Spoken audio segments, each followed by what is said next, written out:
Wala ka na nga naitutulong sa akin, perwisyo ka pa. Sa susunod na sirain mo ang araw ko, hindi lang yan ang aabutin mo sa akin. Tumigil ka sa kakaiyak mo! Lola Paz, bakit yung sinasaktan ng kapatid ko? Ano po ba ang ginawa niya? Yang kapatid mo, pagsabihan mo yan. Muntik na kami mapahamak dahil sa abnoy mong kapatid. Grabe naman po kayong magsalita. Para namang hindi niyo apo si Miko. Sino ba may sabi sa'yo na itinuturing ko nga po ang sintu-sintu mong kapatid, ha? Kahit kailan, hindi ko siya matatanggap. Hindi ko alam bakit hindi pa siya namatay nung sanggol pa. Tama na po, Lola. Kahit hindi po nakakapagsalita si Miko, naiintindihan niya ang mga sinasabi niyo. Nasasaktan din po siya. Wala akong pakialam. Mabuti nga para alam niya na ayoko sa kanya. Hanggang magpantay ang mga paa ko, hindi ko siya matatanggap at magagawang mahalin.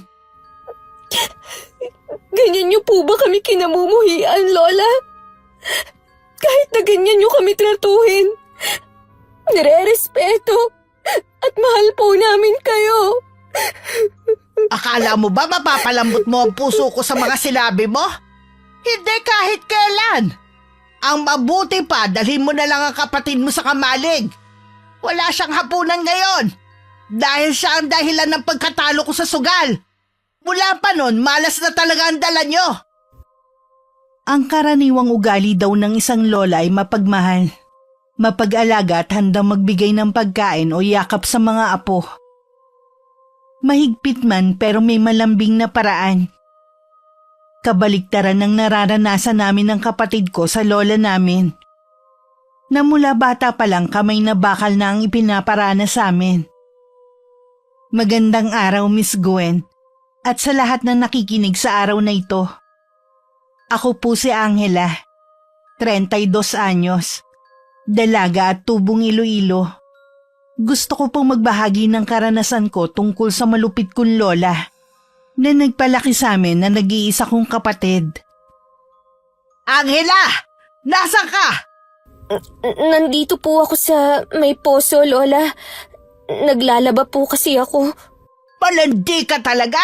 Mana ka sa nanay mong makire! Bakit po kayo nagagalit sa akin, Lola? Wala naman po akong ginagawang masama eh. Anong wala? Sabi ni Beding sa akin, nakita kanyang nakikipaglandian kay Hans. Wala naman po kaming ginagawang masama. Nag-uusap lang po kami. Huwag mo nga akong ginagawang tanga. Akala mo ba hindi ako dumaan sa ganyan, ha? Kilala po sa pagiging tsismosa at mahilig gumawa ng kwento si Aling Meding. Bakit kayo naniniwala sa kanya? Eh bakit hindi ako maniniwala sa kanya? Sino gusto mong paniwalaan ko, ikaw? Maniwala po kayo sa akin. Wala po talaga kaming ginagawang masama. Wag ka na makikipag-usap sa lalaking yon, ha? Oras na may magsumbong ulit sa akin na nakikipag-usap ka sa kanya. Kakalbuhin kita at saka kita ipaparada sa buong baryo. Wag naman po, Lola. Itanim mo dyan sa kukote mo. Hindi ka maaaring magmahal hanggat nabubuhay ako. Pagsisilbihan niyo ako para mabayaran ang utang na loob niyo sa akin. Lahat naman po, ginagawa namin ng kapatid ko para mapagsilbihan kayo, Lola. Kulang pa nga ang ginagawa niyo eh. Hindi pa ako masiyahan, lalo na sa abnoy mong kapatid. Hindi man lang mapakinabangan kahit dito sa bahay. Huwag naman po kayong ganyan sa kapatid ko. Dito kayo sa bahay ko nakatira. Wala kang karapatan para bawalan ako sa mga gusto kong sabihin at gawin. At bawat butil ng ipinapakain ko sa inyo, dapat yung bayaran ng pagsisilbi nyo. Hayaan nyo na lang po kasi akong magtrabaho para mabayaran ko kayo sa sinasabi niyong utang. Para ano? Gumaya ka sa nanay mong mas inuna ang paglalande, ha? Hindi po paglalandi ang tawag doon. Nagmahal lang po siya. Tignan mo kung saan siya dinala ng pagmamahal niya. Maaga siyang namatay dahil sa kahirapan. Kung nakinig lang sana siya sa akin noon di sana buhay pa siya at may magandang trabaho. Hindi naman pala niya kayang panindigan Ipinasa pa niya kayo sa akin. Hindi man lang ako nakinabang sa pagpapalaki at pagpapaaral sa kanya. Pero Lola, Tumigil ka na! Ituloy mo na ang paglalaba mo! Wala akong magawa kundi mapaiyak na lang. Nang lumingon ako sa may kamalig, naroon si Miko. Tahimik na lumuluha. Ilang sandali pa bumalik na siya sa loob. Ako naman ipinagpatuloy na lang ang ginagawang paglalaba. 3 taon pa lang nun si Miko at ako naman 10 taon na mamatay ang nanay namin sa sakit. Wala siyang pagpipilian kundi ipagbiling kami sa nanay niya. Wala namang kaming balita sa aming ama mula nung mag-abroad siya. Sabi ni nanay sa amin noon baka daw patay na siya. Dahil iligal ang pag-alis niya. Mula nun puro kalupitan na ang dinanas namin sa kamay ni Lola Paz. Hoy Hans! Layuan mo ang apo ko! Lola Paz, kayo po pala. Narinig mo bang sinabi ko ha? Layuan mo si Angela! Huwag niyo naman po akong drawing dito. Nakakahiya sa mga tao. Wala akong pakialam kung nahihiya ka. Basta sundin mo ang sinasabi ko sa'yo. Magkaibigan lang naman po kami ni Angela. Wala naman kaming ginagawang masama Huwag mo ko niloloko ha. Kahit mukhang busabos ang apo ko, maganda pa rin siya. Kilala ko ang mga katulad mo, no? Dadaanin sa pagiging mabait ang isang babae. Yun pala iba na ang motibo. Wala naman po sigurong masama kung magkakamabutihan kami ni Angela. Pareho naman po kaming walang sabit pa.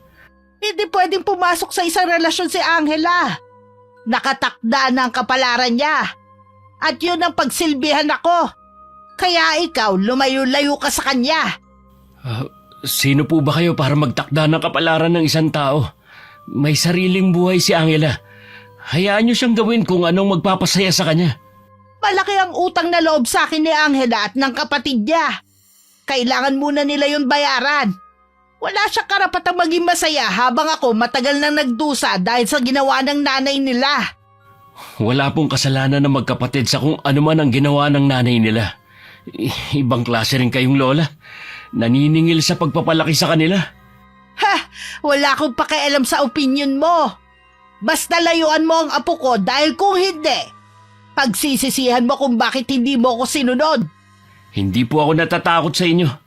Subukan mo lang na hindi sumunod. Hindi mo alam kung anong kaya kong gawin. Alam ko po, pero hindi niyo ako masasaktan gaya ng ginagawa niyo sa magkapatid.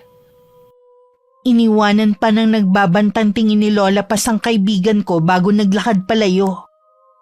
Si Hans naman naiiling na lang na itinuloy ang ginagawang trabaho.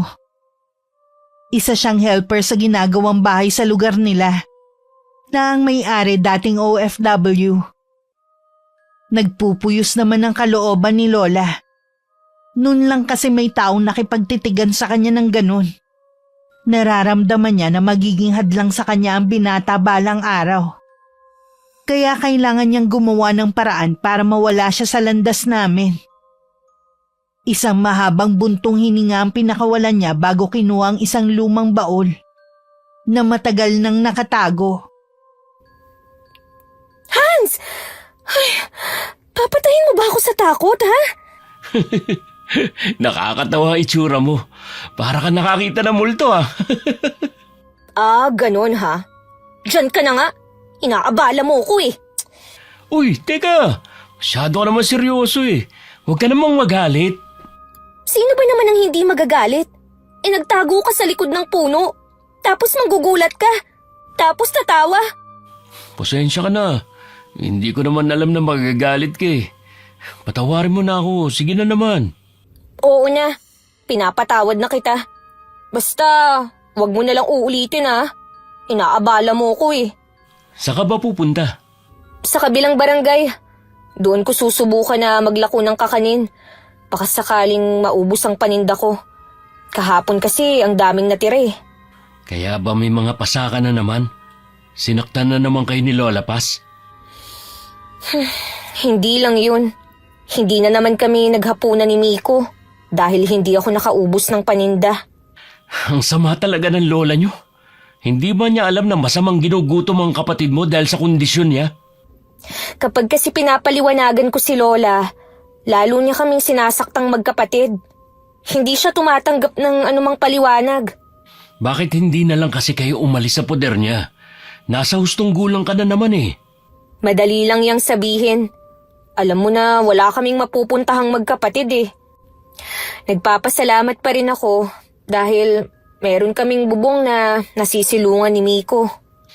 Sana balang araw, may magawa ako para matulungan kayo na makaalis sa poder ng lola nyo.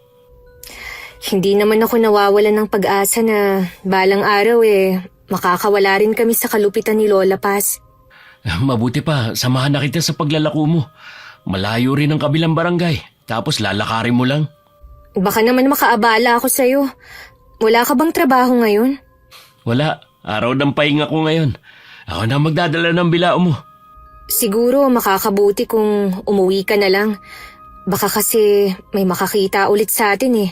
May magsumbong na naman kay Lola. Ang tsismosa lang naman sa atin ay si Aling Meding. Imposible naman na hanggang kabilang barangay nakakarating siya. Pumayag na rin ako sa huli na samahan ni Hans. Natatakot din kasi ako na mag-isa lang na dumayo sa isang lugar lalo na babae ako. Nang nasa barangay na kami, mabilis naman naubos ang paninda ko. Nakahinga naman ako ng maluwag dahil alam kong may pagkain kami magkapatid sa araw na yon. Salamat Hansa. Ikaw talaga yung swerte ko. Kaya ang bilis na ubos ng paninda ko. Plano ko nga, kung sakaling hindi naubos, ako na lang ang bibili sa matitira. Nasasaktan din kasi ako pag pinagmamalupitan kayo at hindi pinapakain ng lola nyo. Sanay na ako. Mula pa nung bata ako ganun na siya sa amin. Ang inaalala ko nga, yung kapatid ko. Kahit hindi kasi siya nakakapagsalita, alam ko na nasasaktan din siya sa masasakit na salitang pinibitiwan ni Lola sa amin. Alam mo, lumapit na ako sa kapitan natin. Imbis na pakinggan niya ako, sinabihan pa akong huwag makialam dahil problemang pamilya daw ang sa inyo. Anong klaseng kapitan siya? Walang malasakit sa nasasakupan niya? Huwag mo nang uulitin ang ginawa mo. Baka kasi makarating kay Lola Ayoko na pati ikaw madamay sa problema namin. Kaibigan ko kayo ng kapatid mo. Natural lang na magmamalasakit ako sa inyo. Hindi ako katulad ng iba na walang malasakit sa kapwa. Katulad ng mga kamag-anak nyo. Pakiramdam ko, takot sila sa lola mo Nakakatakot naman talaga magalit si Lola. Ikaw ba, hindi ka natatakot sa kanya? Hindi, dahil wala naman akong ginagawang masama. Bago pa kami makarating ni Hans sa mga bahayan, naghiwalay na kami. Nag-aalala kasi ko na baka merong makakita sa amin na magkasama. Pagdating naman sa bahay, wala pa si Lola. Siguradong nasa sugalan pa yon. Nagsaing na lang ako para makakain na si Miko. Nang makatapos ako sa pagluluto, saka ko siya tinawag at pinakain. Gabi na nang makauwi si Lola. Mabuti na lang hindi mainit ang ulo niya nung dumating. Agad ko na rin binigay sa kanya ang pinagbentahan ng kakanin. Iyan na po ang parte nyo sa pinagbentahan ng kakanin. Pinapasabi po pala ni Ate Glo na hindi po muna ako makakapaglako bukas. May lakad daw po kasi silang mag-anak. Ibig sabihin walang kita bukas. Nakausap ko naman po yung kamag-anak ni Ate Glo. Ako po ang maglilinis sa bahay nila bukas. At sa sunod na araw naman, maglalaba po ako sa kanila. Mabuti naman marunong ka ng dumiskarte.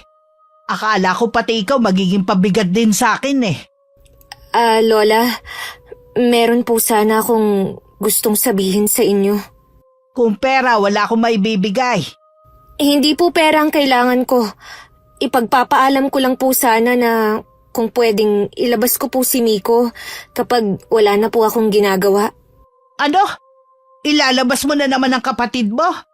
Talaga bang wala ka ng pakialam sa sasabihin ng mga tao, ha? Tsaka, nanggugulo lang naman yung abnoy na yan. Kita mo yung nangyari? Minalas ako sa sugal dahil sa kanya. Lagi na lang po kasi siyang nasa kamalig eh. Babantayan ko na lang po siya. Tsaka sandali lang naman kami eh. Hindi! Doon lang siya sa kamalig. Hayaan mo lang siya mabulok doon. Pero Lola, naiinip na po kasi si Miko. Wala akong pakialam. Puro lang naman kahihiyan ang dala ng kapatid mo eh.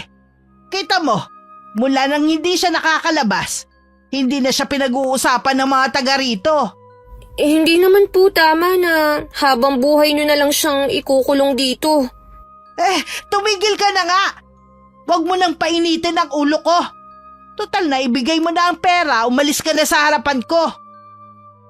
Nung gabi napaiyak na lang ako dahil sa sitwasyon namin ng kapatid ko. Habang tulog nga si Miko tsaka ako siya kinausap. Nagtitiis lang din talaga ako sa kalagayan namin dahil sa kanya.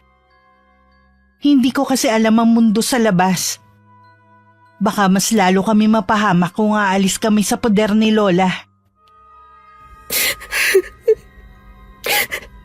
Hindi ako nawawala ng pag-asa na balang araw makakaalis din tayo sa kalupitan ni Lola Paz. Konting tiis pa.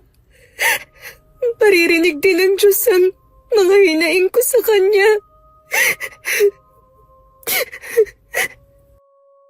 Kinabukasan, nagbilin lang ako sa kapatid ko na magtatrabaho lang ako para may pagkain kami. Tumango lang naman siya sa akin. Nagbilin pa ako sa kanya na wag lalabas ng kamalig at baka mapagalitan siya ni Lola Paz. Bumakas naman sa kanya ang lungkot. Pero alam kong naiintindihan niya ako. Maghapon din ako naglinis ng bahay at bakura ng pinsan ni Ate Glo. Nang makatapos, binayaran niya ako ng sobra sa napag-usapan namin. Sabi pa sa akin yung sobra itabi ko para sa amin ng kapatid ko. Naiyak na lang ako dahil meron pa palang may simpatya sa amin ni Miko. Bago umuwi, bumili muna ako ng ilang balot ng tinapay. At itinago yun para may makain ng kapatid ko kapag nagutom siya. Angela! Bakit po? Akala mo makakapagtago ka sa akin? Bakit niyo po ako sinampal? May gana ka pa talaga magtanong, ha? Ano po bang ginawa kong kasalanan? Kailan mo pa ako kinukupitan, ha? Kailan pa? Hindi ko po kayo kinukupitan, Lola. Hindi ko po magagawa yun. Sinungaling! Manang-mana ka talaga sa nanay mo. Magaling magtago ng sekreto. Pero hindi na ako papayag na maisahan mo. Sino na naman po ba ang nagsumbong sa inyo? Si Meding. Kanina nakita kanyang maraming biniling tinapay sa tindahan pagkatapos mo maglinis. Paano ka makakabili ng tinapay kung hindi mo binawasan ang kita mo? Hindi po totoo yan. Wala po akong binibiling tinapay. Kahit halugugin niyo po ang buong kamalig. Paano ko pa mahahanap kung kinain nyo ng magkapatid, ha? Kung gusto niyo, magtanong kayo sa tindahan at sa pinsan ni Ate Glo na umupa sa akin. Sila po ang magsasabi sa inyo ng totoo. Tatanungin ko talaga sila. Oras na malaman ko na nagsisinungaling ka. Hindi lang sampal ang aabutin mo sa akin. Nang wala na si Lola, tsaka naman lumapit sa akin si Miko at mahigpit akong niyakap. Hindi naman ako natatakot na mabuko kami ni Lola. Nangako kasi ang pinsan ni Ate Glo na kapag nagtanong si Lola sa kanya, wala siyang babanggitin na sobrang ibinigay sa akin. Maging si Aling Greta na may-ari ng tindahan, na napakiusapan ko na wag babanggitin kay Lola na bumili ako sa kanya ng tinapay. Huwag kang mag-alala. Hindi malalaman ni Lola Pasang tungkol sa mga tinapay. Tama lang na sa labas natin yung itinago. Alam ko na nagpunta si Lola pa sa tindahan at maging sa bahay ng pinsan ni Ate Glo. Si Aling Meding tuloy ang lumabas na sinungaling. Sinugod siya ni Lola sa bahay nila at pinagsalitaan ng hindi maganda. Kung magsusumbong ka, siguruhin mo lang na totoo. Hindi yung gumagawa ka lang ng kwento. Wag na wag ka na rin lalapit sa akin kahit kailan. Dahil kung hindi, hihilain ko yung dila mo! Natakot naman si Aling Miding sa banta ng lola ko. Mula nga nun, hindi na siya lumapit kay Lola Paz. Masama din lagi ang tingin niya sa akin tuwing nakikita ako. Isang araw nagkita kami ni Hans. Naikwento nga niya ang nangyaring panunugod ni Lola sa tsismosang si Aling Miding. Hindi ko alam na sinugod ni Lola si Aling Meding. Wala naman kasi akong nakakausap eh. Ngayon, alam ko na kung bakit laging masama ang tingin niya tuwing nakikita ako. Ikinuwento nga lang sa akin ni nanay kasi nakita nga niya na sinugod si Aling Meding. Tama lang yun sa kanya. Aba, ilang beses ka na napapahamak dahil sa pagiging tsismosa niya eh. Ang totoo niyan, totoo naman ang sinasabi niya eh. Kaya lang naman na siya ang nagmukhang sinungaling dahil pinagtakpan ako ni na Aling Greta at nung pinsan ni Ate Glo. Talaga? Mabait naman pala si Aling Greta. Mukha lang siya masungit tignan. O baka ganun lang talaga kapag matandang dalaga. Mukha lang siyang masungit, pero mabait yun. Dati nga, nung nakakalabas pa ng bahay namin si Miko, lagi niyang binibigyan ng pagkain. Wala na bang balak na palabasin ang bahay niyo si Miko? Ilang beses na akong nakiusap kay Lola pero nagmamatigas siya eh. Naaawa nga ako sa kapatid ko, pero wala naman akong magawa. Kung pagmalupitan kayo para naman kayong hindi mga apo. Bakit ba ganun ang trato sa inyo ni Lola Paz? Dahil pakiramdam niya, binigo siya ni nanay. Tutol kasi siya sa pag-aasawa niya noon. Pangarap kasi ni Lola na gumanda ang buhay, pero nag-asawa agad si inay eh. Tingin niya, nasayang lang ang pagpapaaral niya dito. Hindi sapat na dahilan yon para saktan niya kayong magkapatid. Alam mo Hans, ipinapasa Diyos ko na lang ang lahat ng ginagawa niya sa amin. Pasensya na kung wala pa ako naiisip na paraan ha. Wala rin kaming ibang mapupuntahan kung sakali. Magtitiis na lang kami sa bahay ni Lola Paz. Malay mo, bigla siyang magbago. Sa kaso ng lola mo, malabo yung sinasabi mo. Ayokong mawalan ng pag-asa. Alang-alang sa kapatid ko. Tama lang na hindi mawala ng pag-asa habang nabubuhay tayo. Si Hans lang ang nagkaroon ng lakas ng loob na kaibiganin ako. Kahit anong pananakot ni Lola pa sa kanya, hindi siya natitinag. Isa rin siya sa nagpapalakas ng loob ko para magpatuloy sa buhay. Dayo lang silang mag-ina sa lugar namin. At binatilyo na nun si Hans nung dumating sila at naging magkaibigan kami. Ilang sandali lang nagpaalam na rin akong uuwi. Alam kong gusto niya akong ihatid sa bahay pero hindi pwede. Nakontento na lang siya na tanawin ako habang naglalakad palayo. Pagdating sa amin sa bungad pa lang ng pinto, narinig ko na ang pagpalahaw ni Miko. Mabilis akong pumasok at naabutan kong pinapalo siya ni Lola ng 2x2. Agad ko niyakap ang kapatid ko para iharang ang katawan ko. Umalis ka dyan, Angela! Huwag mong iharang ang sarili mo! Ako na lang ang saktan niyo.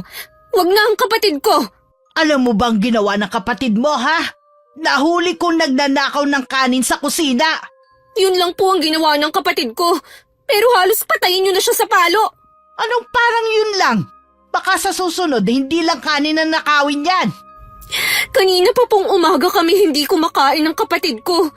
Hindi niyo man lang ba naiisip na baka nagugutom lang siya? Kaya niya yun ginawa? Wala akong pakialam.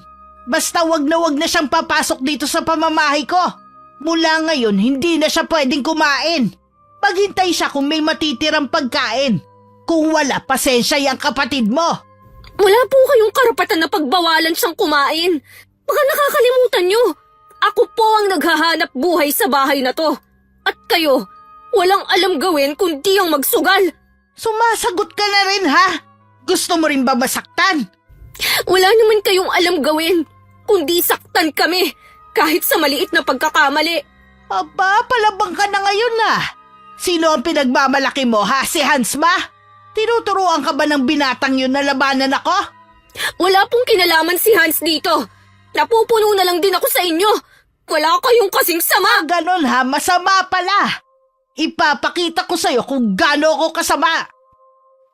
Sunod-sunod na palo ang ibinigay sa akin ni Lola Paz. Wala akong magawa kundi mapahiyaw na lang sa sakit. Lalo ko pang niyakap ang kapatid ko para sa akin lang tumama ang mga hampas ng 2x2 ni Lola. Ang mga nakakarinig na kapitbahay namin na kamag-anak din ni Lola, napapailing na lang. Kahit naaawa kasi sila sa amin, hindi naman sila pwedeng makialam. Dahil mananagot din sila sa matanda. Parang meron silang kinatatakutan dito. Tama na po, Lola. Sa susunod, hindi lang yan ang aabutin niyo sa akin. At yung Hans na yun, humanda siya sa akin. Hindi ako papayag na maimpluwensyahan kanya. Pabayaan niyo na lang po si Hans. Wala naman po siyang ginagawang masama eh. Wala. Akala mo yata hindi ko alam ang lihim niyong pagkikita. Kahit walang magsabi sa akin, may mga mata akong laging nakasubaybay sa inyo. Hindi ka pwede magkaila sa akin. Nang umalis si Lola Paz, tsaka ako'y nakay ang kapatid ko sa kamalik. Doon ko tiningnan ang mga pasa niya. Sumenyas pa ang kapatid ko na 3 beses lang daw siyang pinalo. Ako daw ang mas nakakaawa. Okay lang ako, Miko. Hindi kawawa si ate.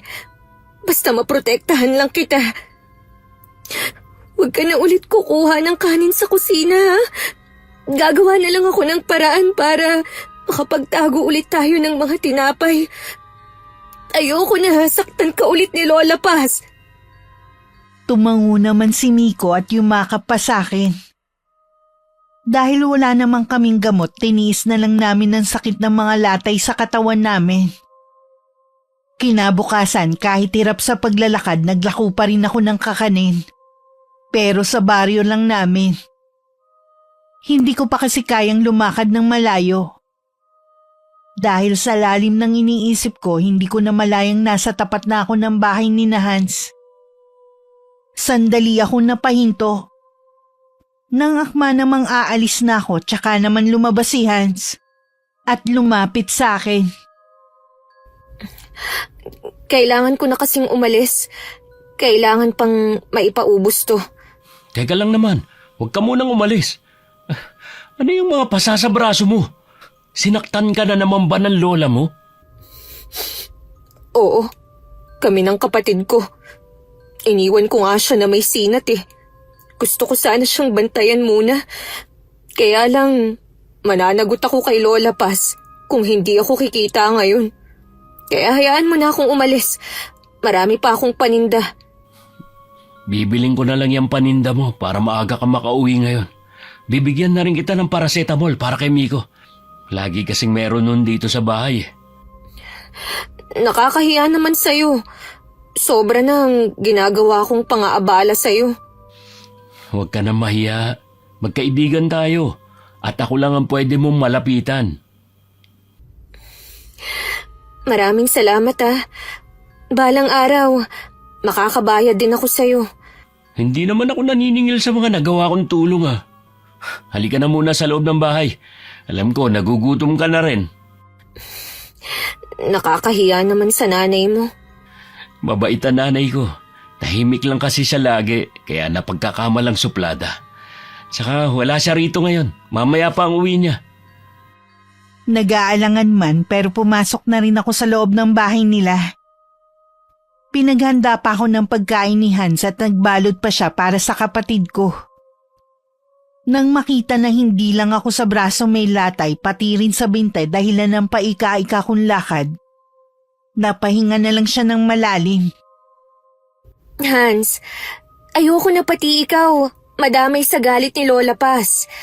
Kaya makikiusap sana ako sa'yo na kung pwede, iwasan mo na lang ako. Hindi ko naman kayo matitiis ng kapatid mo. Wala nang pakialam ang mga kamag-anak niyo eh. Gusto mo rin na gayahin ko sila? Nag-aalala lang naman ako sa'yo eh. Huwag mo kong alalahanin. Kaya ko ang sarili ko. Aalis na ako. Salamat sa pagkain at gamot. Kahit masakit pa rin ang buong katawan, binilisan ko na ang pag-uwi ko. Pagdating gising na si Miko. Mukhang maayos na ang lagay niya, pero may sinat pa rin siya. Pinakain ko muna siya tsaka pinainom ng gamot. Sinabi ko magpahinga na muna siya at ipagluluto ko lang si Lola ng pagkain. Lingid pala sa aking kaalaman, inabangan ni Hans ang lola ko sa pag-uwi nito para kausapin. Hindi na kasi matiis ng binata ang kalupitan sa amin ni Lola. Bakit ka humarang sa daraanan ko? Anong kailangan mo? Makikiusap po sana ako. Natigilan niyo na ang pananakit sa magkapatid. Sino ka para sabihin sa akin yan? Ni katiting po bang awa wala man lang kayong nararamdaman? Mga apo niyo po sila. Di ba binalaan na kita nun? Huwag kang makikialam sa amin. Hindi ko kaya na magbulag-bulagan na lang sa ginagawa niyo sa kanila. Hindi ako katulad ng ibang kamag-anak niyo na walang pakialam. Dahil hindi sila pakialam merong katulad mo. Ano bang mapapala mo sa pagtulong sa magkapatid, ha? Hindi po kailangan na may mapala ako sa pagtulong sa kapwa. Gusto mo pala magpakabayani. Hindi mo ba alam na napapahamak ang mga bayani kung hindi man namamatay sila? Hindi po ako natatakot sa inyo. Kayo ang dapat matakot sa pwede kong gawin. Ano bang magagawa ng isang tulad mo, ha? Sige nga. Kung wala pong pakialam ang kapitan natin sa nasasakupan niya, hindi naman siguro mga pulis. Sa kanila po ako lalapit para humingi ng tulong. May women's desk po na tumutulong sa mga inaabusong kababaihan. Walang iya ka! Kayo po yun, dahil malupit kayo. Subukan niya lang po saktan ulit ang magkapatid. Hindi po ako magdadalawang isip na lumapit sa mga pulis. Masyado nga kitang minaliit. Hindi ko akalaing maiisip mo yan. Lahat po kaya kong gawin para sa magkapatid.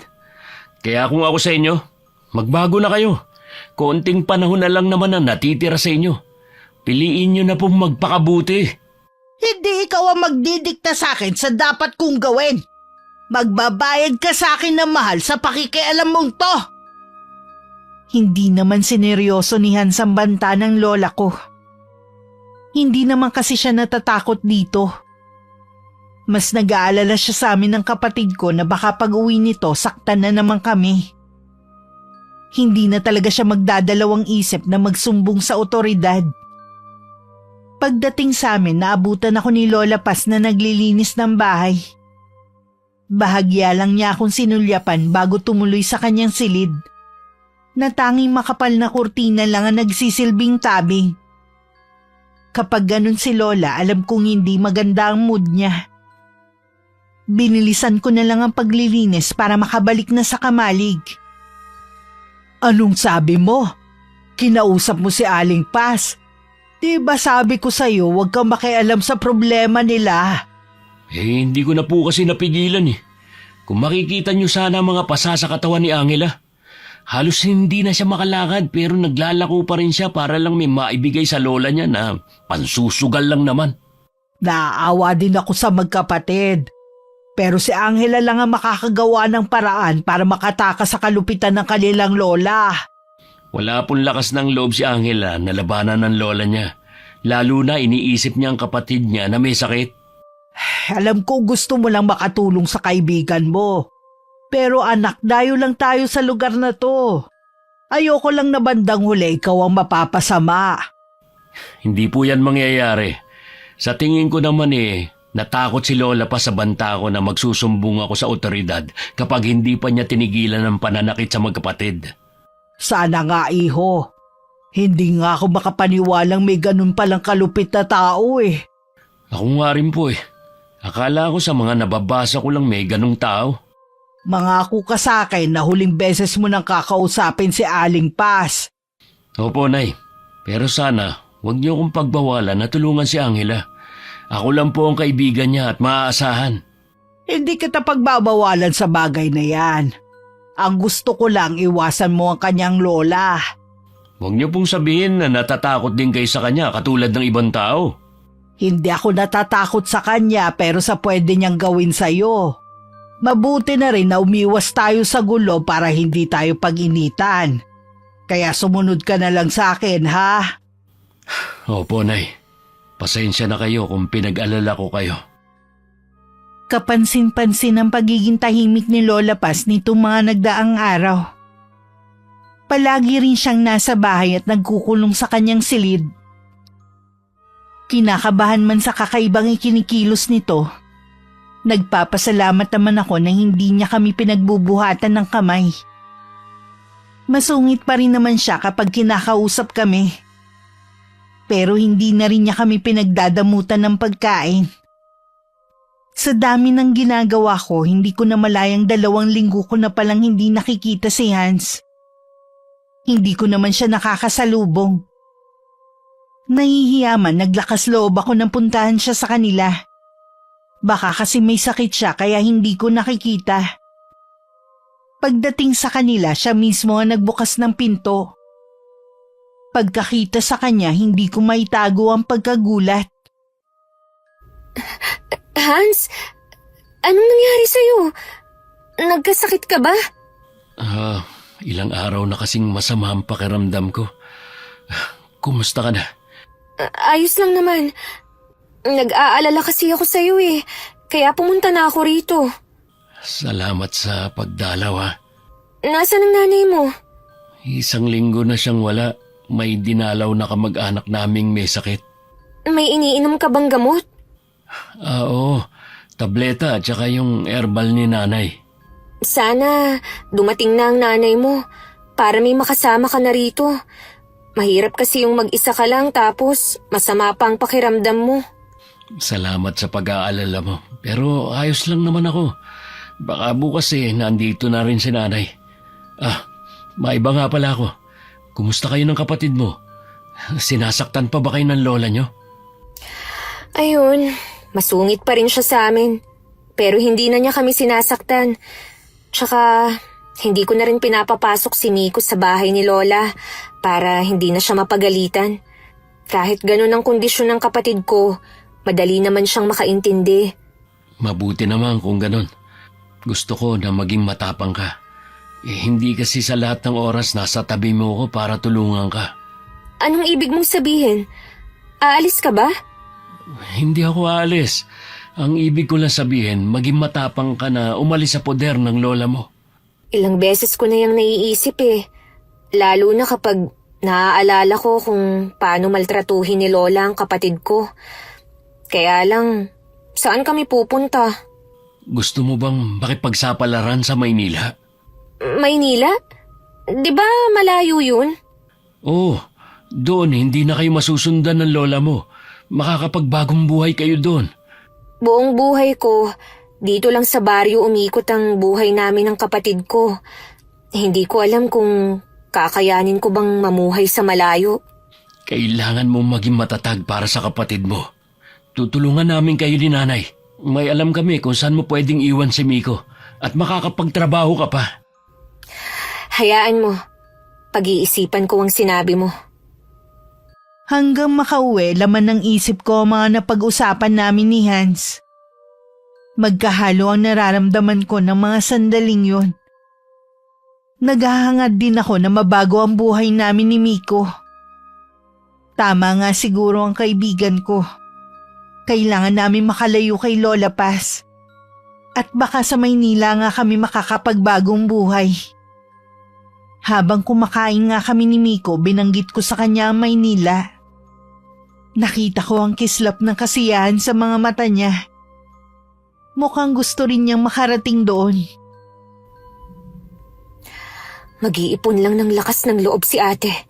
Makakaalis din tayo rito. May mga taong tutulong sa atin. Habang naglalako ako ng kakanin, may narinig akong usap-usapan na malala na raw ang sakit ni Hans. Parang sandaling huminto ang ikot ng mundo sa matinding kabang nararamdaman ko. Kahit hindi pa ubos ang paninda ko, agad na akong pumunta sa bahay nila. Ang nanay niya nagbukas sa akin at nagpapasok. Nang tanungin ko kung pwede kong makita ang binata, hindi niya ako hinayaan na makalapit dito. Pinasilip lang niya ako sa pinto ng silid ni Hans. Sobrang payat nito at makikita na agad na malala ang karamdaman niya. Hindi ko na napigilan na mapaiyak dahil sa awa sa kanya. Ano pong nangyari kay Hans? Bakit hindi niyo pa po siya dinadala sa ospital? Kahit naman dalhin ko siya sa ospital, hindi rin naman nila makikita ang tunay niyang sakit eh. Ano po ang ibig niyong sabihin? May kumukulam sa anak ko. Po? Kulam? Oo, iha. Mamamatay na po ba si Hans? Naririnig ko po kasi sa ibang tao na malubha na ang lagay niya. Hindi, iha. Gagaling si Hans. Hindi ako papayag na magtagumpay ang mangkukulam na yon. Ipagdadasal ko po ang kaligtasan niya. Salamat, iha. Gusto ko pa po sanang magtagal. Kaya lang po, Naiintindihan naman kita. Pwede ka namang bumalik dito bukas. Malay mo magaling na si Hans. opo, babalik po ako bukas. Hinatid pa ako ni Aling Mila hanggang sa may pinto. Habang naglalako nga ako, mabigat ang pakiramdam ko. Iniisip ko kung sino ang gagawa nun sa binata. Samantala, nagising na si Hans dahil sa matinding uhaw na nararamdaman. Narinig ko po na may kausap kayo. O baka nananaginip lang ako? Nandito si Angela kanina. Nabalitaan niya siguro ang nangyari sa akin. Narinig nga daw niyang pinag-uusapan ka ng mga taga rito. Nakarating na kaya sa lola niya ang pagkakasakit ko. Sigurado yon. Siya naman na may kagagawa nito eh. Yun siguro ang dahilan kung bakit takot sa kanya mga kamag-anak nila. Siguradong alam nila na mangkukulam si Lola Paz. Isang malaking pagkakamali ang ginawa niyang to sa'yo. Hindi ako makakapayag na hindi siya magbayad. Mas naaawa ako sa magkapatid. Baka kung anong gawin nun sa kanila. Tutulungan nating makaalis sa poder ng magkukulam na yun ng magkapatid. Nanghihina na po ako, Nay. Kailangan mo magtiis. Mamayang gabi ang pinakamainam na oras para gamutin kita. Gusto ko rin malinlang si Aling Paz at isipin niya nagtagumpay siya sa ginawa niya. Ito pala ang ibig niyang sabihin sa pagbabanta sa akin. Hindi niya alam. Mahusay din kayong manggagamot at may kaalaman din sa itim na mahika.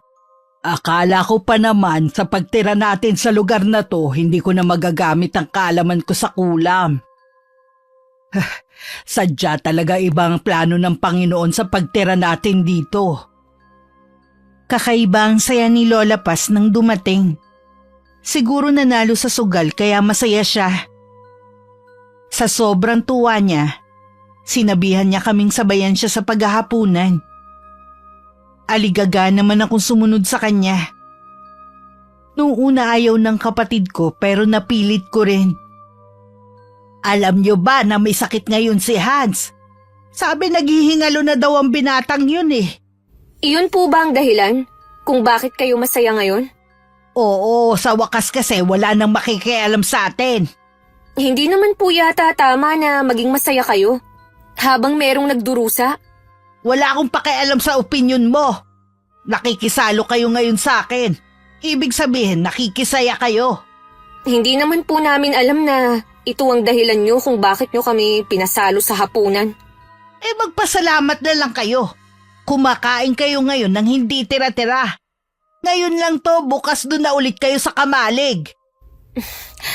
Lola, pwede ko po bang dalawin si Hans bukas? Baka po kasi hindi ko na siya makita pa eh. Hindi mo siya pwedeng dalawin. Papayagan lang kitang puntahan siya sa burol niya. Lola naman. Kahit maglupasay ka pa dyan, hindi kita pagbibigyan. Hindi ka maglalako bukas, maglalaba ka. La, sige na naman po. Huwag ka na magpumilit pa. Mabuti pa bumalik na kayo sa kamalig. Baka mawalan pa ako ng ganang ituloy ang pagkain ko. Kahit hindi pa kami tapos kumain, napilitan na rin kami na tumayo ng kapatid ko. Kahit si Miko, halata sa kanya ang pag-aalala kay Hans. Mabait kasi ang binata sa kanya. Noon kapag wala siyang trabaho, nakikipaglaro talaga siya kay Miko. Binibili rin niya ito ng mga gusto sa tindahan. Sana naman, gumaling ka na, Hans. Huwag kang susuko sa taong kumukulam sa'yo. Nung gabing yon, panay ang dasal ko sa isip na sana malampasan ni Hans sa nangyayari sa kanya. Hindi rin ako makatulog kaya bumangon ako at lumabas ng kamalig para sana sumagap ng sariwang hangin. Natigilan lang ako nang makita ko si Lola na palabas din ng bahay at may dalang kandila. Papunta siya sa magubat na bahagi sa likod ng bahay. Saan pupunta si Lola Paz ng ganitong oras? Bakit siya may dala pang kandila? Ang liwanag naman ng buwan ah. Kahit anong isip ko, wala akong mahanap na sagot sa mga tanong ko. May ilang sandali rin ako naghintay na bumalik si Lola. May 1 oras din yata bago siya bumalik at wala na siyang dalang kandila. Maya-maya pumasok na rin ako sa loob ng kamalig at nahiga na sa tabi ni Miko. Kinabukasan maaga pa rin akong bumangon at nagpunta sa bahay ng isang kakilala ni Ate Glo. Doon kasi ako maglalaba ngayon. Dahil hindi naman marami ang nilaban ko, maaga akong natapos. Dumaan na rin ako sa bahay ni Hans pero sarado yun na parang walang tao. Sinubukan ko pang tumawag pero walang sumasagot. Wala nga sigurong tao. Saan naman kaya sila nagpuntang mag-ina? Sinubukan ko rin magtanong sa mga kapitbahay. Pero wala ni isang nakakalam kung nasa na mag-ina. Wala naman daw nakakita sa pag-alis ng mga to. Tingin din daw nila walang tao sa bahay nila. Dahil wala silang naririnig na ingay mula sa loob. Umuwi na lang ako sa amin. Baka makarating pa kay Lola na nanggaling ako sa bahay nila. Lalo na nakita ko ni Aling Miding. Matuloy na lumipas ang 1 linggo na wala akong naging balita kay Hans. Tuwing dumadaan ako sa kanila, sarado pa rin ang bahay nila. Napansin ko ring humahaba na ang mga damo sa harap ng bahay nila. Ibig lang sabihin, hindi pa rin sila umuuwi. Ang daya naman. Hindi ka man lang nagpaalam sa akin, Hans. Babalik pa ba kayo? Malapit na ako sa bahay nang marinig kong may kausap si Lola. Parang boses ng nanay ni Hans. Dala ng kuryosidad, lumapit pa ako malapit sa may pinto at tahimik na nakinig sa pag-uusap nila. Hindi ko alam ang sinasabi mo. Wag na kayong magkaila pa. Alam kong kayong kumulam sa anak ko. Ang lakas ng loob mo para paratangan ako. Kaya mo bang patunayan ang binibintang mo sa akin? Isa akong manggagamot. Baka ibig mo sabihin huwad na manggagamot. Sa tagal nyo na naninirahan sa lugar na to ni minsan wala akong nabalitaan na ginamot mo. Dahil nung lumipat kami rito, tinalikuran ko na ang panggagamot ko. Kung ganun napagaling mo si Hans. Ni hindi nga nagtagal ang paghihirap niya Ay nako, hindi ako naniniwala. Nararamdaman kong wala na siya at nakulong na sa garapon ng kanyang kaluluwa. Baka ibang kaluluwa ang nakulong ninyo. Sa mga susunod na araw, palalaman niyo rin na nagsasabi ako ng totoo na buhay at magaling na ang anak ko. Hoy, huwag ka magkakamali na ipagkalat ang nalalaman mo tungkol sa akin. Hindi ko yun gagawin. Dahil naniniwala ako na may balik din sa inyo ang mga ginawa nyo. Sige na, umalis ka na sa bahay ko. Baka kung ano pang magawa ko sa'yo. Binabalaan ko kayo. Wag na wag nyo nang sasaktan ang anak ko. Hindi nyo alam ang kaya kong gawin. Bago pa nila malamang nakikinig ako, mabilis na akong umalis sa kinatatayuan ko at bumalik sa kamalig.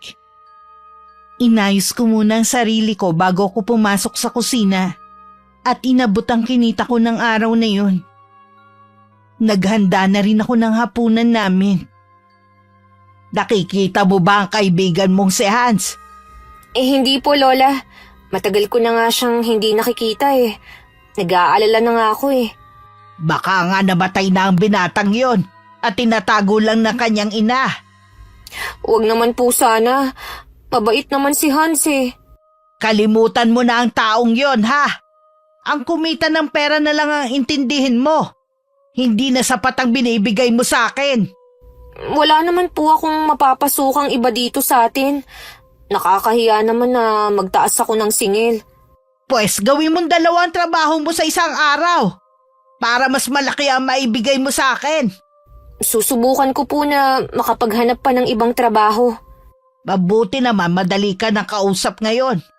Kung sa bagay, malakas lang naman ang loob mo na sumagot-sagot sa akin dahil sa Hans na yon. Ngayong wala na siya, wala ka na rin magiging kakampi. Hindi pa naman po tayo sigurado kung talagang wala na siya. Huwag ka na sabing umasa na makikita mo pa siya. Huwag mo kong galitin sa katigasan ng ulo mo. Opo, Lola. Mas naniniwala pa rin ako sa sinabi ni Aling Mila na magaling na si Hans. Nagtataka nga lang ako kung bakit hindi pa siya nagpapakita sa akin.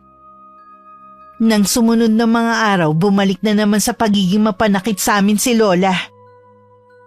Laging mainit ang ulo niya kapag umuuwi dahil talo sa sugal. Awa na po kayo, Lola. Mga malas kayo sa buhay ko!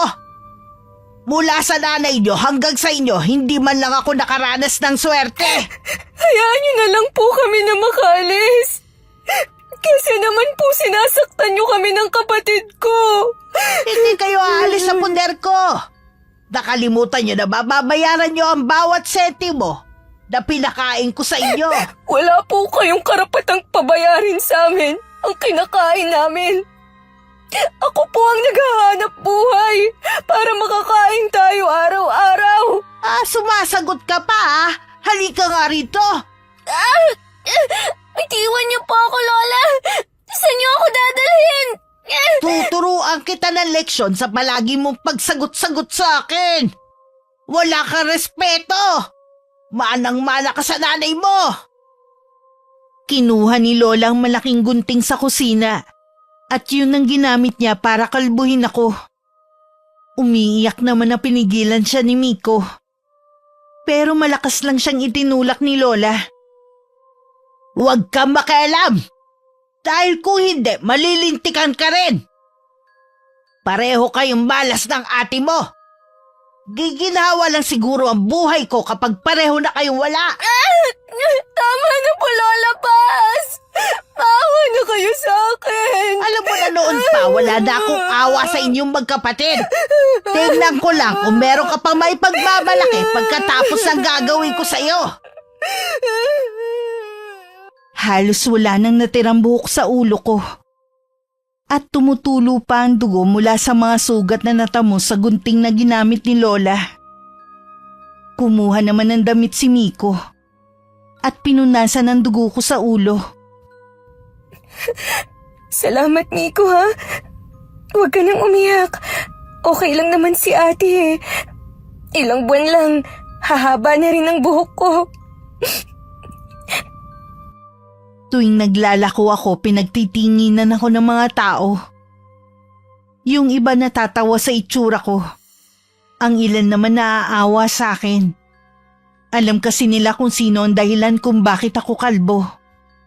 Hindi ko na tinakpan ang ulo ko para makita nila. Tutal yun naman ang gusto ni Lola, ang mapaya ko sa mga tao. Hindi ko lang akalain na mas marami ang nagalit kay Lola sa pagkakataong yun. Kaya nung umuwi nung gabi, galit na naman siya sa amin. Anong gusto mong palabasin, ha, Angela? Hindi ko ho kayo naiintindihan, Lola. Huwag ka na magmaang-maangan pa. Gusto mo akong pasamain sa mata ng mga taga rito. Nagpapaawa ka pa sa kanila. Hindi ko naman po kagustuhan na maawa sila sa itsura ko. Dapat kasi tinakpan mo ang ulo mo. Sinasadya mo kasing ipakita na kalbo ka. Hindi ko na po kayo maintindihan.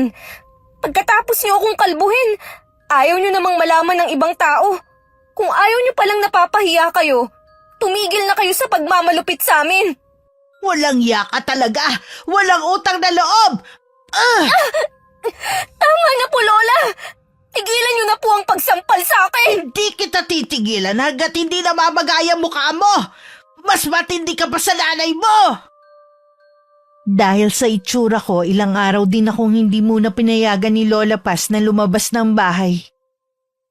Sa bahay lang ako naglilinis at pagkatapos babalik na sa kamalig. Dahil din sa wala akong kinikita, isang beses lang sa maghapon kami kumakain. Wala na akong lakas. Pero kailangan ko pa rin sundin ang ipinapagawa ni Lola na mabibigat na gawain. Katatapos ko lang mag-igib nun at bumalik na ako sa kamalig. Ganun na lang ang gulat ko sa nadatnan ko na kasama ni Miko sa loob.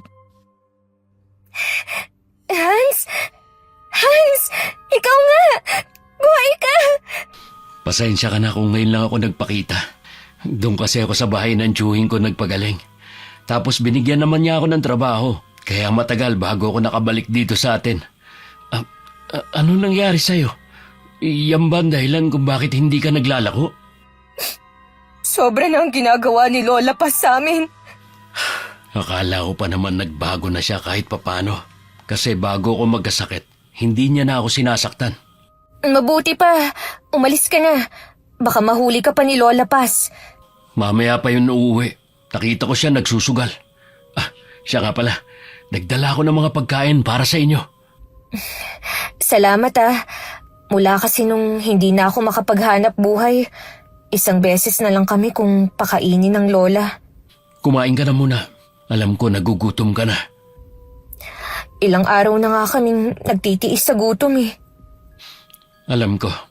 Kaya hindi ko na natiis na alamin ang kalagayan niyo dito. Hindi na ako nahiya pa kay Hans basta kumain na ako.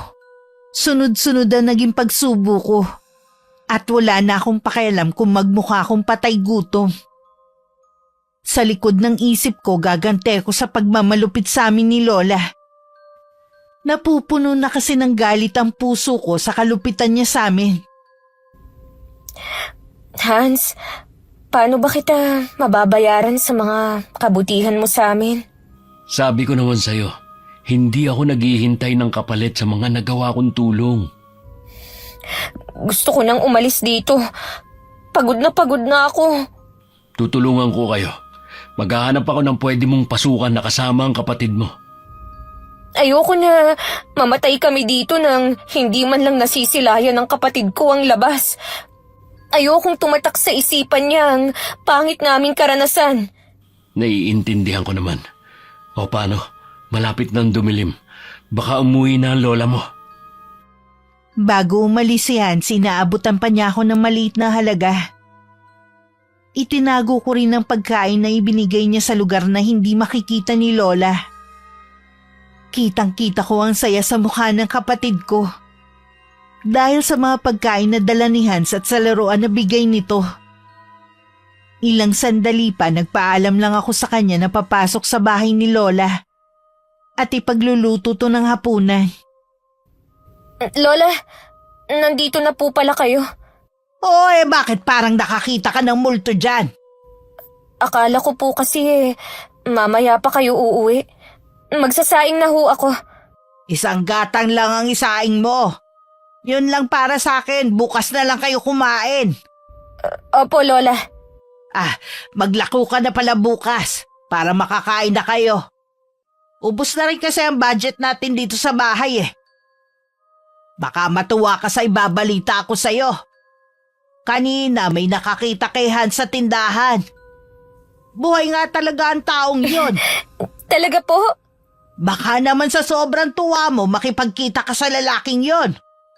Binabalaan kita, Angela, ha? Huwag mong subukan. Kung hindi ka nadadala sa ginagawa ko sa'yo, kapatid mo ang sasaktan ko. Huwag naman po, Lola. Maawa na kayo kay Miko. Kaya nga sumunod ka sa akin. para hindi masaktan ng kapatid mo. Lahat po ng gusto nyo, susundin ko.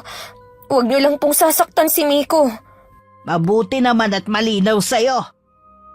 Sige na, bumalik ka na sa kamalig.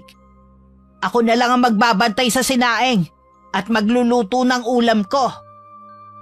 Pagkatalikod ko, huminga ako ng malalim. Mabuti na lang busog na kami ng kapatid ko. Baka pati ako magnakaw na rin ng kanin sa kaldero ni Lola sa tindi ng gutom. Lalong nadagdagan ng galit sa puso ko. Bukas umpisahan ko na ang gumante. Kinabukasan hindi pa man lumiliwanag, gumising na ako para maghanda. Nagbilin ako kay Miko na ilalabas lang niya ang pagkain kapag wala na si Lola Paz. Mula naman sa maliit na siwang ng kamalig, makikita naman niya kapag umalis na ang lola namin. Habang naglalako, isinagawa ko naman ang plano ko. Kahit kabado na mabuko ako. Kay Aling Miding ko sinabi ang sekreto ni Lola. Nangako naman ito na hindi ako isusumbong na ako nagsabi na mangkukulam si Lola Paz. Alam mo na ba ang kumakalat na balita? Na ano po? May nagpapakalat namang kukulam si Aling Paz. Hindi ko po alam. Wala pa po kasi ako nakakausap sa mga taga rito eh. Alam niyo naman na trabaho-bahay lang ako. Naisip ko nga na baka ikaw. Dahil hindi kita napagbigyan. Hindi po ako. Naiintindihan ko naman po kayo eh. Alam ko na hindi pa ito ang tamang panahon. Sino nga kaya nagpapakalat? Wala naman pong ibang chismosa rito kundi si Aling Meding. Siya nga ang may sabi pero ang tanong paano niya nalaman? Baka po isa sa mga kamag-anak ni Lola Paz. May palagay kasi ako na alam nila ang lihim ng matandang yon. Kaya ganun na lang ang takot nila. Siguro nga. Imposible naman kasi ang magkapatid dahil wala naman silang alam. Wala po talaga. Kasi kung may alam si Angela, imposible na hindi niya yung sabihin sa akin. Di ba pinuntahan mo sila nung isang araw?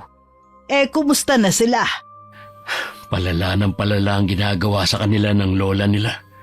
Kinalbo si Angela, kaya ilang araw siyang hindi nakakalabas.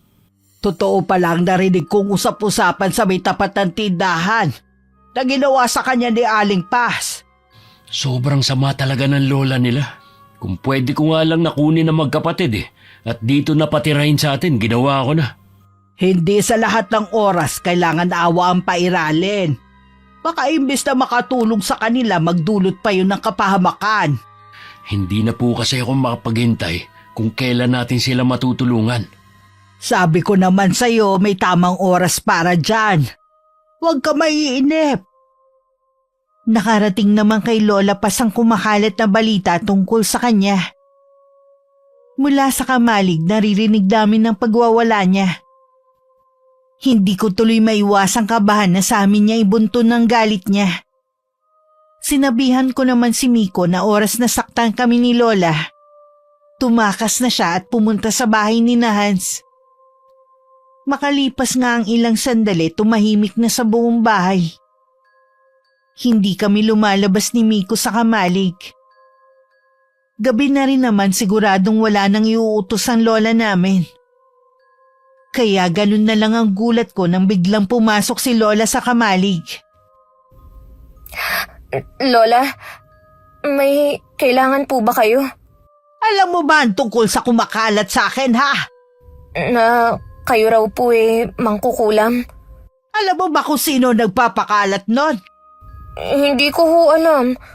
May palagay ako ang mag-ina ang may gawa nun. Bakit naman ho nila gagawin yun? Dahil ako ang pinagbibintangan ni Mila na kumulam sa anak niya.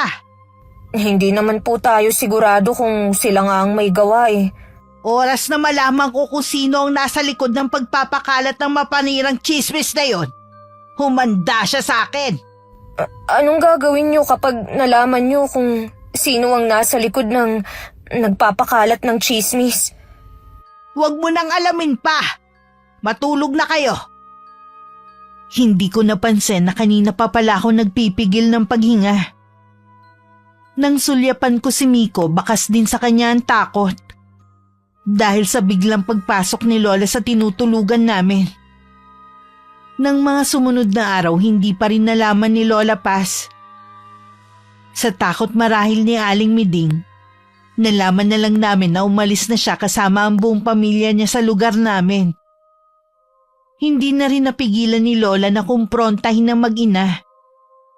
Malakas kasi ang kutob niya na may kinalaman sila. Ano po ang ginagawa niyo rito? Alam ko na isa lang sa inyo ang nagpapakalat na isa akong mangkukulam. Wala po kaming kinalaman ng nanay ko sa kumakalat na balita tungkol sa inyo. Natural na itatanggi nyo. Kagaya po ba ng pagtanggi niyo dati na kayong kumulam sa akin? Gusto ko lang naturuan ka ng leksyon dahil ayaw mong tigilan ng apo ko. Wala naman po kasi kaming ginagawang masama ni Angela. Kayo tong puro kasamaan na lang ang ginagawa sa kanila. Hindi na makataong paggupit niyo sa buhok niya. Binalaan ko na kayo noon, di ba? Ngayon, humanda kayo. Anong ibig mo sabihin? Sinumbong ko na kayo sa otoridad sa mga ginagawa niyo sa magkapatid. Walang iya ka talaga. Masyado kang pakialamero. Sige, subukan yung sakta ng anak ko. Baka ngayon pa lang magkasubukan na tayo ng kapangyarihan. Noon pa man nararamdaman kong problema lang ang dadalhin niyo sa akin. Bakit ba kasi dito niyo naisipang tumira? Siguro po para merong tumulong at magligtas sa magkapatid sa kalupitan niyo.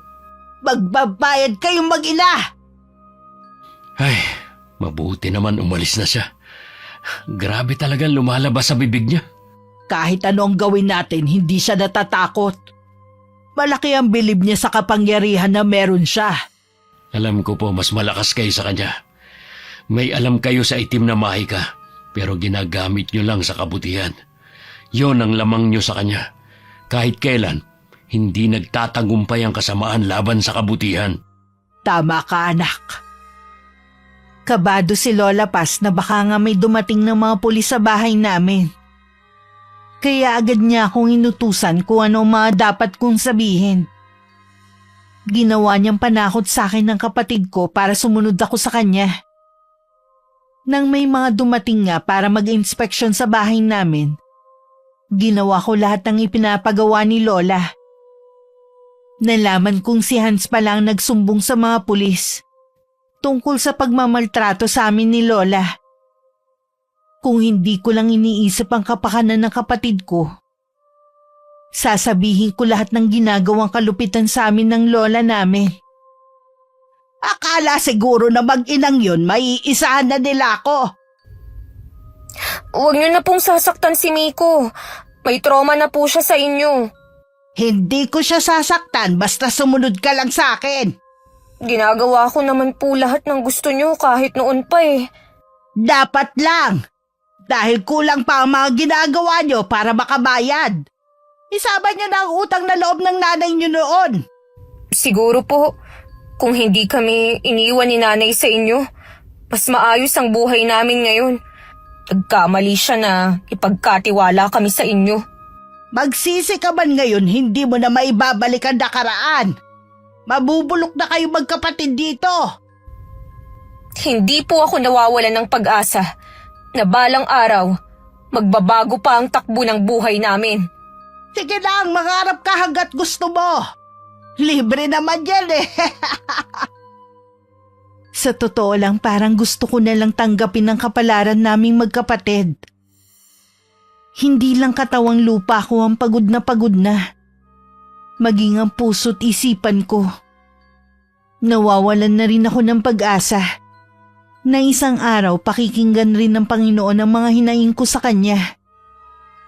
Kung kailan unti-unti ko na natatanggap ang buhay na meron kami, tsaka naman may sumilip na liwanag ng pag-asa.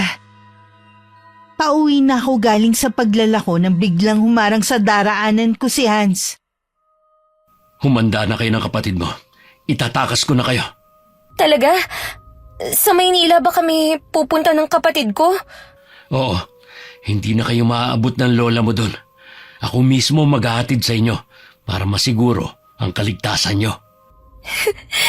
Sa wakas, makakalayo na rin kami kay Lola Paz.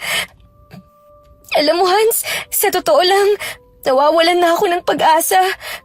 Parang Gusto ko na nga lang sumunod na sa nanay namin eh. Yan ang alisin mo sa isip mo. Ikaw lang ang lakas ng kapatid mo. Dapat mas matatag ka. Oo nga, nakalimot ako. Sa 1 linggo ko na kayo itatakas magkapatid. Kaya kailangan lagi kang alerto. Sa sobrang saya ko, napayakap na lang ako sa kanya. Yun ang tagpo na nakita ni Lola Paz. Hindi ko alam kung paano niya ako nasundan sa lugar na yun. Galit na hinila niya ako palayo sa binata. Dinuro-duro pa niya ito at kung ano-ano ang mga masasakit na sinabi. Wala po kaming ginagawang masama ni Angela. Nag-uusap lang po kami. Oo nga po, Lola. Tumigil kayo! Ginagawa niyo pa akong tanga! Huling-huli ko na nga kayo! Huwag niyo pong sasaktan si Angela. Maawa naman kayo sa kanya. Huwag mo kong utusan! Kasalanan mo kapag may masamang nangyari sa magkapatid. Dadalhin mo habang buhay sa konsensya mo ang mangyayari sa kanila. Iwan niyo po ako. Nasasaktan ako, Lola. Huwag niyo siyang kaladkarin. Huwag kang makialam sa akin. Ilang beses ko na kayong sinabihan pero parehong matigas ang ulo niyo. Ako na lang ang saktan niyo. Huwag na sila. Ako naman lagi nangungulit kay Angela eh. Huwag kang mag-alala. Maniningil din ako sa'yo. Huwag kang sumunod sa amin kung ayaw mo na dito pa lang. Makita mo na kung paano ko saktan ng babaeng to. Tulungan mo ako. Tumahimik ka. Malandi ka rin talaga. Sa labas pa talaga kayo nagyayakapan ng lalaking yon. Sa bagay nga kung ano ang puno, siya rin naman ang bunga. Parehong-pareho kayo ng nanay mo malandi. Mas inuna ang lalaki kaysa sa pangarap. Matitikman mo ngayon na matindi kong galit. 3 araw na mula nang mahuli kami ni Lola Paz na magkasama ni Hans. Hindi na ulit ako nakalabas. Hindi na rin niya kami pinapakain para daw mamatay na lang kami. Siguro naawa na sa amin ng mga kamag-anak namin. Sila ang lihim na nagdadala ng pagkain sa aming magkapatid. Isang gabi habang mahimbing na natutulog ang lahat, nakarinig ako ng kaluskos sa labas ng kamalig. Ilang sandali lang bumukas na ang pinto na nakapadlock sa labas. Hans, salamat naman dumating ka na. Pasensya na kung ngayon lang ako ha. Hindi kasi umaalis ang lola mo para magsugal eh. Mukhang binabantayan niya kayo. Wala rin naman kasi siyang pangsugal, kaya hindi rin siya makaalis. Pinapakain ba naman kayo ng lola niyo? Mula nung mahuli niya tayo, hindi na niya kami dinalahan ng pagkain dito. Mabuti na lang, naawa na sa amin ang mga kamag-anak namin. Sila ang nagbibigay sa amin ng pagkain. Mabuti naman. Kung alam niyo lang, sobrang pag-aalala namin sa inyo ni Inay. Hans, ialis mo na kami rito ng kapatid ko. Para mo ng awa oh. Oo, iaalis ko na kayo rito. Gigisingin ko lang si Miko. Nang gabing yun, itinakas na kami ni Hans. Sa kabilang bayan kami tumuloy at sa maliit na kubo na walang nakatira kami tumigil. Nang malaman ni Lola na tumakas kami, galit siyang sumugod sa bahay ni na Hans. Halos mamaos na muna si Lola pa sa kakatawag bago lumabas si Aling Mila. O Aling Paz, ang aga niyo naman mambulahaw. Ilabas ba ang mga apo ko? Bakit niyo naman sila hinahanap dito? Nakatakas sila sa bahay. Alam ko na anak mo lang ang pwedeng magtakas sa kanila. Nasa trabaho ang anak ko. Kaya malabo yung sinasabi niyo. Huwag mo na ang pagtakpan ng ginawa ng anak mo. Ilabas mo na ang mga apo ko. Wala nga sila dito. Hindi ako naniniwala sa'yo. Saan kayo pupunta? Hindi kayo pwedeng pumasok dito sa bahay ko na wala akong pahintulot. Angela! Biko! Lumabas kayo! Sinabi ko na nga na wala sila rito. Hindi ako naniniwala. Saan mo sila itinago? Hindi kayo pwedeng pumasok sa kwarto na yan. Ano ba ang meron sa kwarto na to, ha? Mga apo ko ba ang tinatago mo? Angela! Biko, nandito! Sinabi ko na sa inyo na hindi kayo pwedeng pumasok sa kwarto na to. Nalaman niyo tuloy ang matagal ko nang iniingatang lihim. Isa ka sa kataas-taasang mangkukulam. Ganun na nga. Mas malakas ang mahika na taglay ko kesa sa'yo. Bakit nandito ang litrato ko? Huwag mong sabihing inuumpisahan mo na akong orasyonan. Akala niyo ba nakalimutan ko na ang ginawa niyo sa anak ko? Naghintay lang talaga ako ng tamang panahon para maisagawa ang plano ko. Bawiin mo ang orasyon mo! Hindi niyo ako mauutusan. Baka gusto mong ipaalam ko sa lahat ang sekreto mo. Gawin niyo kung paniniwalaan pa kayo. Huwag niyong kalilimutan na mas nauna nang kumalat ang tungkol sa pagiging mangkukulam niyo. Ikaw din naman na nagpakalat nun eh. Hindi ako. Palaisipan nga din yun sa amin ni Hans eh. Kung ako sa'yo, kumampi ka na lang sa akin. Total pareho lang naman tayo. Nagkakamali kayo. Pareho nga tayo pero kahit kailan, hindi ko ginamit ang kaalaman ko sa kulam para gamitin sa masama. Ginamit mo na nga sa akin eh. Ginagamit ko lang laban sa mga katulad nyo na hanggang buto ang kasamaan. Tuluyan lang makakalaya ang magkapatid kapag nawala na kayo. Kahit hindi mo sabihin, may paraan ako para malaman kung nasa ng mga apo ko. Makahulugan pang tinitigan ni Lola si Aling Mila. Bago tumalikod at lumabas ng bahay, hindi naman kinakitaan ng pag-aalala ang ginang. At saka nilapitan ng altar kung saan naroon ang litrato ng lola ko at manika. Samantala hindi kami agad makaalis sa kubo. Dahil may sinata naman si Miko. Mabuti na lang nakabili ng gamot si Hans kaya bumuti-buti na ang lagay ng kapatid ko. Anong tinitignan mo sa labas ng bintana? Yung itim na ibon na yun. Napansin ko kasi ilang araw na siya dyan eh. Para bang nagbabantay? Sana bumuti na ang pakiramdam ni Miko para makabiyahe na tayo bukas. Alam mo ba kung ano ang ibon na yan? May palagay ako na siya ang tinutukoy ni inay na alagad ng lola mo. Ibig sabihin, pwedeng masundan kami rito ng lola? Oo, kaya nga nasabi ko na sa Maynila lang kayo hindi masusundan ng lola nyo. Ayoko nang bumalik sa amin, Hans. Ilayo mo na kami rito sa lalong madaling panahon. Yun ang pangako ko, kaya dadaling ko kayo sa Maynila.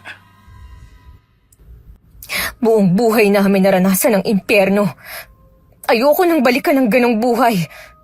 Hindi nyo na yun mararanasan uli, pangako yan. May tiwala ako sa iyo, Hans, na hindi mo kami pababayaan.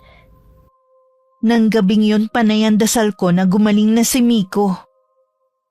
Sa labas naman ng kubo panay ang huni ng ibon. Nagpupumilit din siya na makapasok sa loob. Siniguro naman ni Hans na walang dadaanan ng ibon papasok. Gusto niya tayong pigilan sa pag-alis. Bumubuti na ang lagay ni Miko. Wala na siyang lagnat. Mabuti naman. Humina siguro ang resistensya niya dahil lagi kayong nalilipasan ng gutom. Miko, konting tiis na lang ha. Makakaalis na rin tayo sa lugar na to.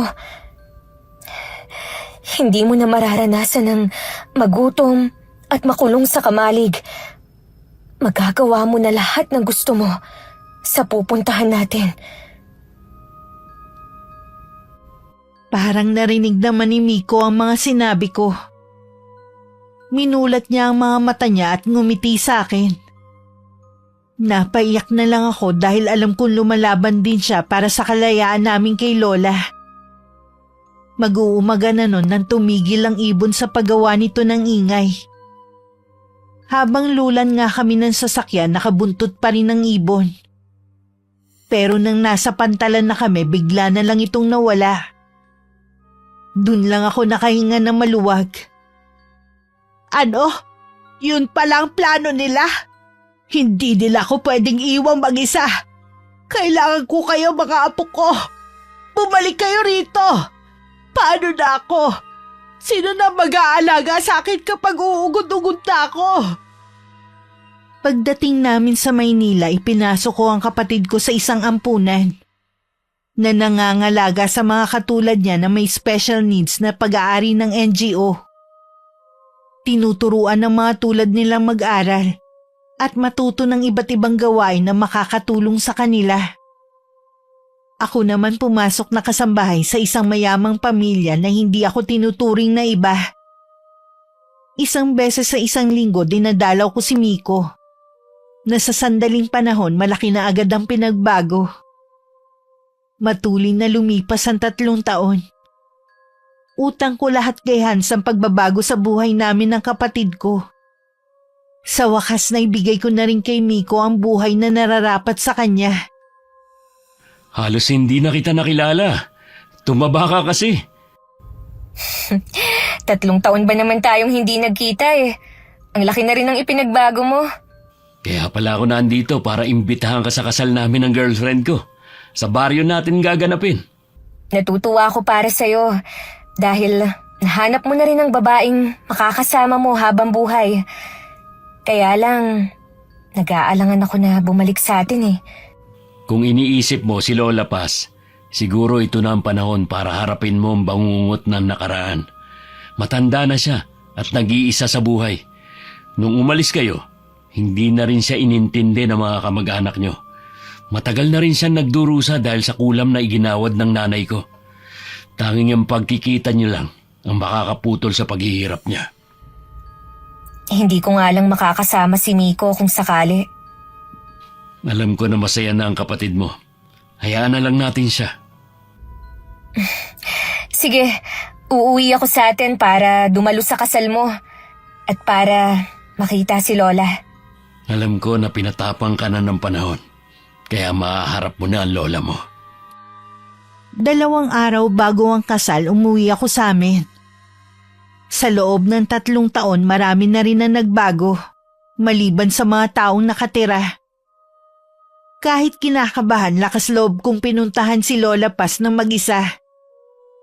Nakita ko siya sa may poso at nag-iigib. Mas tumanda na siya at kulubot na ang balat. Hindi na rin tuwid ang kanyang tayo. Kaya nang lumapit ako at kunin ang dala niyang timba, hindi niya agad ako nakilala.